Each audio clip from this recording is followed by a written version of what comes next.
한국이 인공태양 연구 시설을 추진한다는 소식이 해외로 전해졌을 때 군사 전문가들이 가장 먼저 계산한 건 핵융합이 가져올 전력 우위의 가능성이었습니다. 평시 기준 한국군의 전체 전력 소비량은 연간 약 1.2TWh로 추산되는데요. 이는 현재 한국이 개발 중인 수소 1g이 석유 8톤과 맞먹는 3억 4천만 킬로칼로리 수준의 에너지를 낸다는 점을 대입하면 군사 전력의 에너지 부담 구조가 완전히 바뀌는 계산이 나온 겁니다. 경제 전문가들은 여기에 대한민국 전체 산업 구조와 방산, 반도체, 조선의 전력 단가를 접목해 시나리오를 만들었고 해외 매체들은 이 분석 결과에 더 주목했습니다. 한국이 핵융합 상용화 속도를 실제로 앞당길 경우 제조 산업의 전력 단가가 최대 62%까지 떨어질 수 있다는 추정이 나왔기 때문입니다. 핵융합 기술의 진전은 단순한 꿈 같은 이야기가 아니라 국가 전략 자산의 성격을 바꾸는 수준으로 평가됩니다. 해외 전문지들은 한국이 확보한 1억도 플라즈마 장시간 운전 기록을 상용화 가능성의 핵심 지표로 보며 군사 경제 변수를 동시에 계산하는 국가가 한국뿐이라는 점을 강조합니다. 특히 고온 플라즈마를 100초 이상 안정적으로 유지하는 능력은 장기작전 플랫폼의 전력 효율을 결정하는 기준이어서 한국의 전략적 가치가 더 높게 평가되고 있습니다. 만약 핵융합 기술이 무기체계에 적용되면 한국 방사는 완전히 다른 구조로 진화할 수 있습니다. 핵융합 기반 소형 발전 모듈이 실현될 경우 레이저 요격 체계나 전자빔 무기처럼 순간 전력 소모가 큰 무기들이 훨씬 작고 가벼워지고 지금보다 플랫폼 크기를 30% 이상 줄일 수 있는 가능성도 제기됩니다. 결국 이 기술은 한국 군사력의 체급과 운용 방식을 동시에 바꾸는 변화가 될 수 있습니다. 또 하나는 잠수함 전력 구조입니다. 기존 원자력 추진 체계는 연료 관리와 방사능 차폐가 필수라 설계가 복잡하지만 핵융합 기반 추진체는 방사능 위험이 적어서 연료 교체 주기도 훨씬 길어지고 운용 유지비가 크게 줄어듭니다. 이 기술이 적용되면 한국형 잠수함의 작전 지속 시간이 최소 2배 이상 늘어나고 소음원이 줄어 은밀성이 현저히 높아질 거라는 분석도 있습니다. 마지막으로 핵융합 연료주기 기술이 완성되면 에너지 공급망 자체가 안정돼서 한국 방산산업 전체가 더 큰 무기 플랫폼으로 확장할 수 있습니다. 에너지 비용이 낮아지면 장거리 레이저, 초장기 채공 무인기, 극초음속 요격 등 지금은 전력 때문에 구현하기 어려운 무기들도 현실적으로 검토할 수 있습니다. 결국 한국은 에너지 기술의 우위를 방산 기술의 우위로 그대로 연결할 수 있는 구조를 갖게 되는 셈입니다.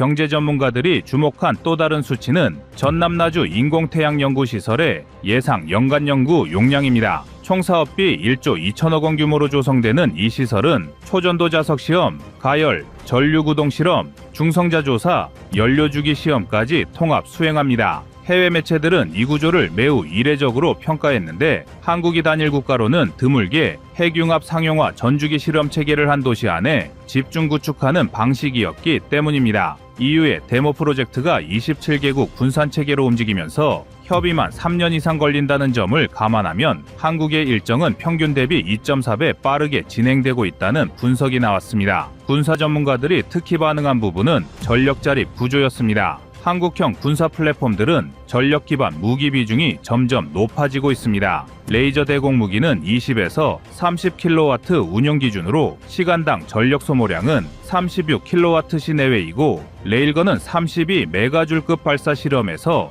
25메가와트급 전력이 필요합니다. 지금은 이를 충당하기 위해 축전 시스템과 연료 공급을 병행해야 하지만 핵융합 기반 고밀도 전력이 상용화되면 전력 공급 장치의 부피와 비용이 60% 이상 줄어드는 추정이 나옵니다. 군사 전문가들은 이 변화가 단순한 효율 개선이 아니라 작전 구조 자체를 바꾸는 변화라고 설명합니다. 한국이 인공태양 연구시설을 추진하는 과정에서 해외 연구기관들이 유독 주목한 건 한국이 구축하려는 핵융합 데이터 처리 체계였습니다. 외국 전문가들은 한국이 보유한 AI 연산 인프라의 연간 분석 처리량을 140페타바이트로 보고 있습니다. 140페타바이트가 감이 안 잡히는 분들이 많으실 텐데요. 더 쉽게 설명드리자면 1.5GB가 영화 한 편의 분량이라고 했을 때 140페타바이트는 약 9,786만 편을 저장 처리할 수 있는 규모입니다. 그리고 이 수치는 미국 에너지부 산하 핵융합 연구기관이 확보한 연간 처리량 대비 약 1.7배 더 높은 수준입니다. 핵융합 기술은 실제 실험보다 시뮬레이션 데이터가 훨씬 빠르게 쌓이기 때문에 데이터 처리 능력에서 앞서면 기술 성숙도가 가파르게 상승하는 구조인데, 해외에서는 이 속도를 한국의 가장 큰 숨은 무기로 평가했습니다. 특히 한국은 실험 데이터를 단일 연구센터에서 분석하도록 설계하고 있어서 해외 전문가들은 실험 결과가 누적될 때 평균 피드백 시간이 72시간 이하로 줄어들 것이라는 계산을 내놓았습니다. 기존 국제공동 프로젝트에서는 실험 결과 공유와 검증에 최소 2에서 4주가 걸렸던 점을 고려하면 한국의 분석 속도는 기존 대비 최대 9배 가까이 빨라지는 셈입니다. 연구 속도가 빨라지면 핵융합 구성품 기술의 개량 주기도 빨라지는데, 경제 전문가들은 이 주기 단축이 산업계의 부가가치를 10년 기준 최소 18조 원에서 26조 원 사이로 키울 것이라고 보았습니다. 또 해외 연구기관이 특히 흥미롭게 본 요소가 한국의 소재기업 구조였습니다. 한국은 열충격 시험을 버틸 수 있는 고내열 특수합금 분야에서 세계적으로 드문 98% 국산화율을 확보하고 있다고 분석합니다. 실제로 일부 기업은 1300도 내외 환경에서 500회 이상 반복 시험을 통과한 소재 데이터를 보유하고 있습니다. 해외 전문가들은 이 데이터를 근거로 핵융합 설비 제작 가격이 한국에서 20% 이상 저렴해질 수 있다고 분석했습니다.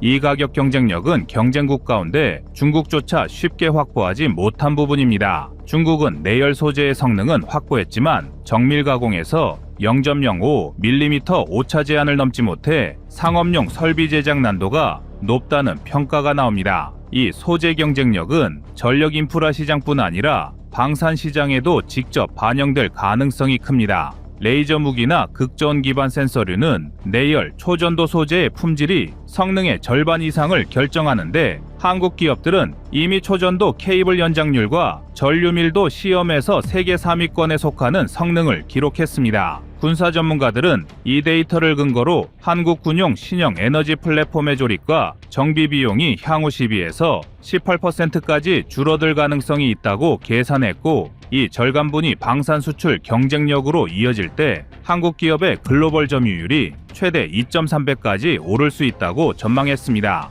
핵융합 연구시설이 국내 기업의 공급망을 다시 묶는 효과도 큽니다. 산업계 분석 자료를 보면 2024년 기준 한국 핵융합 관련 기업들의 기술 분산도가 61% 수준인데, 연구시설이 완성되면 분산도가 34% 수준으로 줄어듭니다. 전문가들은 이를 기술이 특정 지역에 집중되면서 개발 속도가 더 빨라지는 구조로 해석합니다. 미국과 유럽은 이 집중화가 너무 어렵기 때문에 상용화 초기 주도권을 한국에 내줄 수 있다는 의견도 등장했습니다. 여기에 경제 전문가들이 빼놓지 않은 계산이 인력 전환 효과였습니다. 핵융합 연구시설이 운영되면 전문 연구인력 2,300명 이상이 10년 동안 해당 지역에 배치되고, 이는 한국형 첨단 연구단지 중 가장 높은 집중도입니다. 전문가들은 이 같은 집중도가 지역 GDP를 최대 1조 5천억 원 이상 성장시키는 효과를 가져올 것이라고 분석했습니다. 해외에서는 이 수치를 근거로 한국이 연구시설 하나로 지역 경제를 통째로 바꿀 수 있는 구조를 설계했다고 평가했습니다.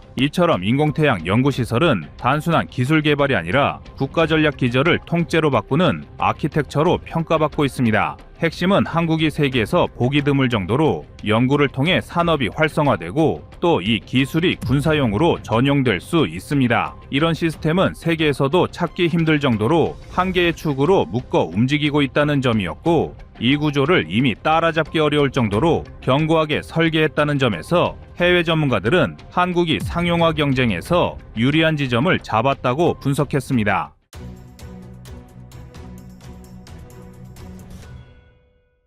다음은 25년 3월 31일 한국군 피하 식별 장치 영상입니다.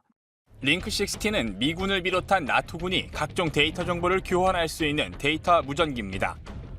링크16이 탑재된 장비들의 위치와 움직임을 알려줘 적군과 아군을 구분해 연합작전이 가능하게 하는 핵심 장비입니다.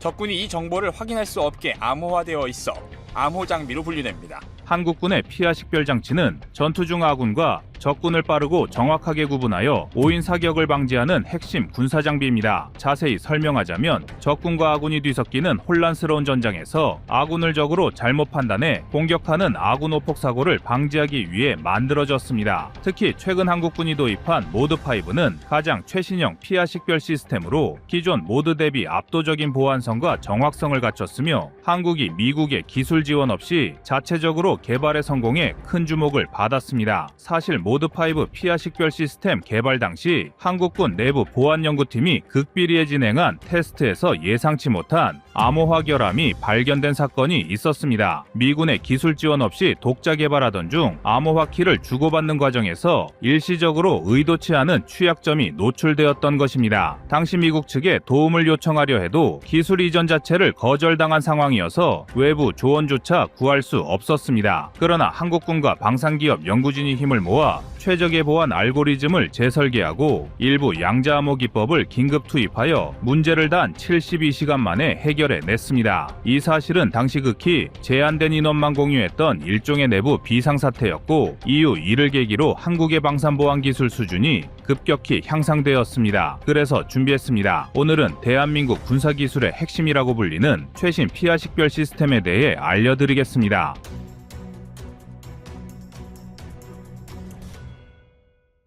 한국의 피하 식별 장치가 놀라운 것은 미국이 제공하기를 꺼렸던 최신 암호화키 기술을 한국이 단독으로 개발했다는 점입니다. 한국군은 어떻게 이 모드5 IFF 체계를 구축했을까요? 이 의문의 시발점은 제2차 세계대전부터 시작됐습니다. 하늘에서 벌어지는 치열한 공중전 가운데 아군기를 적기로 착각하여 오폭하는 사건이 빈번하게 일어났습니다. 이러한 사건으로 영국과 독일 모두 엄청난 파일럿을 잃었는데요. 이를 계기로 전장에서는 최소한 누가 적이고 누가 아군인가를 구분해야 한다는 절박함이 부각되었습니다. 이렇게 해서 등장한 것이 바로 최초의 피하 식별 시스템이었는데 당시에는 지금처럼 복잡한 암호화 알고리즘이 아니라 아주 간단한 신호 발사 응답 방식으로 구현되었습니다. 하지만 냉전 시대를 거치면서 레이더 기술이 급격하게 발전하고 더 복잡해진 전자전 환경에서 IFF의 중요성은 기하급수적으로 커졌습니다. 적의 전자전 교란과 해킹 시도가 들어가자 결국 IFF도 모드5라는 첨단 단계에 이르게 된 것이죠. 그럼 미국의 피하 식별 장치 기술력은 어느 수준일까요? 미국의 피하 식별 장치는 세계 최고 수준의 전자전 기술과 최첨단 암호화 기법을 기반으로 개발된 군사 핵심 장비입니다. 현재 미국이 사용하는 최신형 IFF 시스템인 모드5는 AES 등 최고 수준의 군용 암호화 알고리즘을 적용하여 해킹과 전파 방해에 대한 뛰어난 대응력을 자랑합니다. 미국의 기술 수준이 특히 뛰어난 이유는 고도의 항제밍 능력과 철저한 신호 보안성 때문입니다. 미군은 적군이 IFF 신호를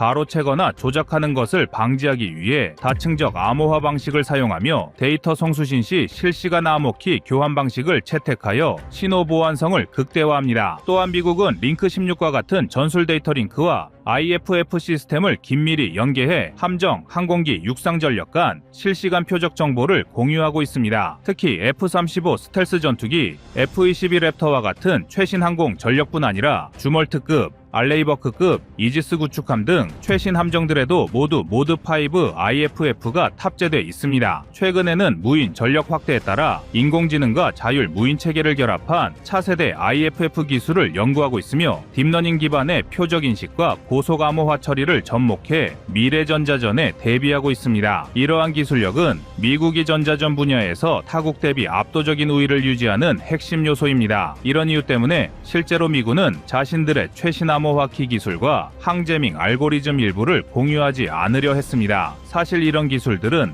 핵심 군사기밀인데요. 특히 암호화와 관련된 부분은 한번 유출되면 걷잡을 수 없는 상황을 맞이할 수 있기 때문입니다. 그래서 미국 입장에서는 자기네 기술의 핵심 노하우를 쉽사리 개방할 수 없었던 것입니다. 하지만 놀랍게도 바로 이 지점에서 한국의 연구진이 누구도 불가능이라 여겼던 것을 가능으로 바꾸는 쾌거를 이뤄낸 것입니다. 미국의 지원 없이 IFF 시스템을 한국이 최신형으로 업그레이드한다는 소식이 알려지자 일부 군사 선진국가들은 불가능하다고 예측했습니다. 하지만 우리 대한민국은 다른 국가들의 기대와 달리 보란듯이 성공했습니다. 그리고 여기에 더해 양자암호 기술과 자체 보유 중이던 여러 암호화 기법을 활용해 무려 18개월 만에 독자 암호화키 개발에 성공합니다. 당시에는 너무나도 비밀리에 추진된 프로젝트였고 일정 지연이나 보안 누출 같은 사고가 발생하면 모든 것이 물거품이 될 수 있었습니다. 그런데 앞서 말씀드린 긴급 테스트 중 발견된 보안 결함 사건이 터졌는데 이게 상당히 심각했습니다. 프로젝트 막판의 데이터 전송 과정에서 암호화키가 특정 조건에서 누출될 위험성이 포착된 것입니다. 이 사실을 알게 된 연구진은 새벽에도 사무실에 모여 밤샘 작업을 했고 실질적인 해킹 시뮬레이션까지 동원해 결함을 바로잡았는데 그것이 단 72시간 만에 문제를 해결한 것이 놀라운데요. 사실상 불가능할 것 같은 짧은 시간에 결함 없는 새 알고리즘을 탑재해 성공적으로 미 해군 및 나토와의 호환 테스트까지 마무리 지었습니다. 이 사실이 알려지자 미국과 나토 관측단 쪽에서는 어떻게 한국이 이렇게 빠르게 자체적인 암호화 시스템을 완성했느냐며 놀라움을 금치 못했습니다. 이 사건을 통해 한국군은 이제 우리도 충분히 최첨단 보안 기술을 구현할 수 있다는 확신을 얻게 되었습니다. 프로젝트가 완성된 뒤 모드5는 이전 세대와 달리 암호화 신호 송수신 능력이 월등해졌습니다. 항재민 기능도 대폭 향상되어 적이 전파 교란을 시도해도 신호가 깨지거나 왜곡될 가능성이 크게 줄었는데요. 그리고 이런 안정성은 곧바로 실제 작전 환경에서 큰 강점을 발휘하게 됐습니다. 그럼 한국이 개발한 모드5